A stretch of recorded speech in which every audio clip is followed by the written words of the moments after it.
perempuan dan laki-laki memiliki derajat yang hampir setara saat ini. Beberapa negara seperti Denmark, Swedia, Norwegia, dan Belanda bahkan menganut kesetaraan gender di mana perempuan memiliki hak yang sama dengan laki-laki. Sayangnya, perlakuan itu tidak pernah didapatkan oleh perempuan di masa peradaban Romawi kuno. Di masa itu, perempuan selalu menjadi yang kedua, mereka juga tidak memiliki banyak kebebasan bahkan setelah tumbuh menjadi perempuan dewasa. Berikut 7 fakta kelam kehidupan perempuan di masa peradaban Romawi kuno. 1. Perempuan Romawi kuno tidak memiliki namanya sendiri. Ketika seorang bayi lahir, mereka akan mengikuti ritual pemurnian atau yang dikenal dengan sebutan lustratio. Di ritual inilah, bayi akan mendapatkan namanya. Bayi laki-laki akan mendapatkan nama depan, nama ayah, dan marga keluarga. Sementara itu, bayi perempuan hanya akan mendapatkan nama ayah mereka dalam versi feminin dan nama keluarganya.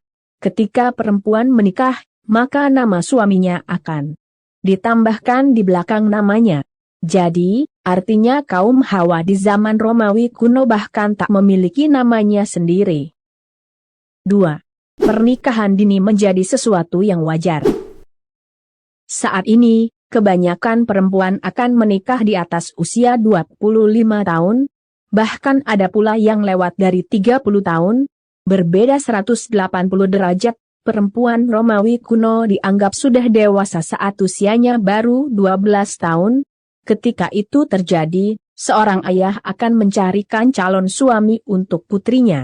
Mereka akan dinikahkan sesegera mungkin tanpa bertanya siap atau tidak. Biasanya anak perempuan menikah di usia 12 tahun, atau paling lambat 15 tahun. Sedihnya, alih-alih bahagia, pernikahan dini justru mengakibatkan banyak perempuan meninggal. Umumnya ini terjadi karena mereka melahirkan di usia yang masih sangat muda. 3. Kebanyakan dari mereka tidak memiliki pendidikan yang tinggi. Sama seperti anak laki-laki, anak perempuan juga diajari bagaimana caranya membaca dan menulis. Namun, karena harus menikah di usia yang masih sangat muda, mereka tidak memiliki kesempatan untuk melanjutkan pendidikan ke jenjang yang lebih tinggi. Setelah menikah pun, perempuan dituntut untuk segera hamil dan memiliki banyak anak. Selain harus mengurus rumah dan anak-anak, kaum Hawa dari kalangan bawah juga bekerja untuk membantu suaminya. Nah, karena jadwal yang padat itulah, perempuan Romawi kuno tidak memiliki banyak kesempatan untuk belajar. 4. Perempuan Romawi kuno sangat tergantung pada ayahnya. Dalam keluarga Romawi kuno, keberadaan laki-laki adalah segalanya. Mereka biasanya menikah paling cepat di usia 25 tahun. Setelah itu, secara otomatis mereka akan menjadi pater familia atau kepala keluarga yang memiliki kekuasaan penuh atas istri dan anak-anak, termasuk anak perempuannya. Ketika seorang gadis menikah, secara otomatis dia akan berada dalam tanggung jawab suaminya. Kendati demikian, seorang ayah tetap memiliki hak atas mereka. Bahkan ketika seorang perempuan selingkuh, ayahnya lah yang memiliki wewenang untuk menghukum. 5. Perempuan dilarang berkecimpung dalam dunia politik. Sementara pater familia memiliki hak atas segalanya, perempuan diharapkan untuk fokus mengurus rumah dan mengasuh anak. Sedihnya, mereka juga tidak dapat berkecimpung dalam dunia politik. Jangankan mengajukan diri sebagai pemimpin, perempuan Romawi kuno bahkan dilarang untuk datang dalam pertemuan, menyuarakan pandangan, atau mengikuti pemilihan umum. Untungnya, beberapa perempuan kelas atas masih dapat berpolitik secara diam-diam dengan cara memengaruhi suami atau putranya. 6. Meski begitu, mereka masih bisa bekerja. Kabar baiknya, meski tidak memiliki kesempatan untuk melanjutkan pendidikan atau memiliki suara dalam politik, kaum Hawa masih bisa bekerja.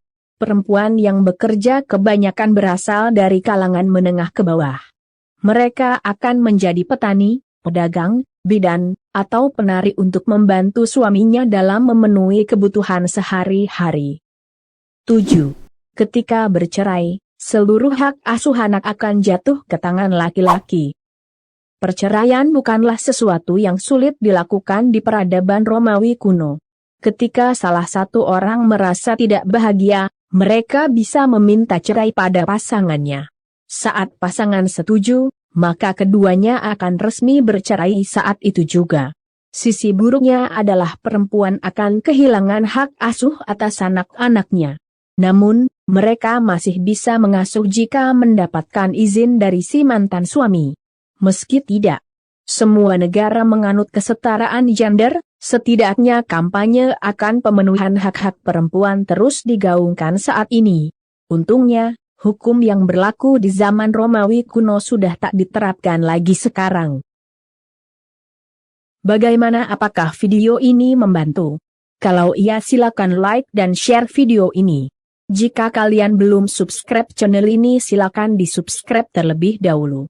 Dan jika ada yang salah dari video ini, silakan komen di bawah. Saya ucapkan terima kasih.